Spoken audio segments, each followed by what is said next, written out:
প্রিয় দর্শক, দেখতে পাচ্ছেন একটা দুর্ঘটনা ঘটে গেল চোখের সামনে। মুহূর্তের ভিতরে কি হয়ে গেল দেখেন। এক সেকেন্ডের কারো ভরসা নেই। এখানে আসলে ঘটনাটা কিভাবে ঘটলো চোখের সামনে, এক নিমিষেই ঘটনাটি ঘটে গেল।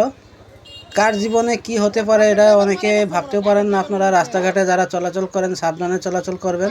এখন বৃষ্টির মৌসুম, বৃষ্টি হয়েছে, রাস্তা তেলতেলে হয়ে আছে। গাড়ির যে ব্রেকগুলো সবসময় কিন্তু সঠিকভাবে ব্রেকগুলো ধরে না। তো দেখেন মুহূর্তের ভিতরে একটি গাড়ির সাথে সংঘর্ষ হয়েছে, বাস এবং ট্রাক মুখোমুখি। এই সংঘর্ষে অনেকে আহত হয়েছেন দেখতে পাচ্ছি আমরা। তো আপনারা যারা রাস্তাঘাট চলাচল করুন আপনারা একটু সাবধানে চলাচল করবেন। এখানে আমরা দেখতে পাচ্ছি আশেপাশে যারা লোকজন ছিল তারা ছুটে আসছেন উদ্ধার করার জন্য। তো উদ্ধার কার্যক্রম চলতেছে ইতিমধ্যে। কার বিপদ কখন কোথা থেকে আসবে কেউ জানে না, তাই সবাই সবার সাথে ভালো ব্যবহার করবেন, ভালো থাকবেন। এরকম সব ভিডিও পেতে আমাদের চ্যানেলটি সাবস্ক্রাইব করে রাখবেন, ভিডিওতে লাইক দিয়ে শেয়ার করে দিবেন।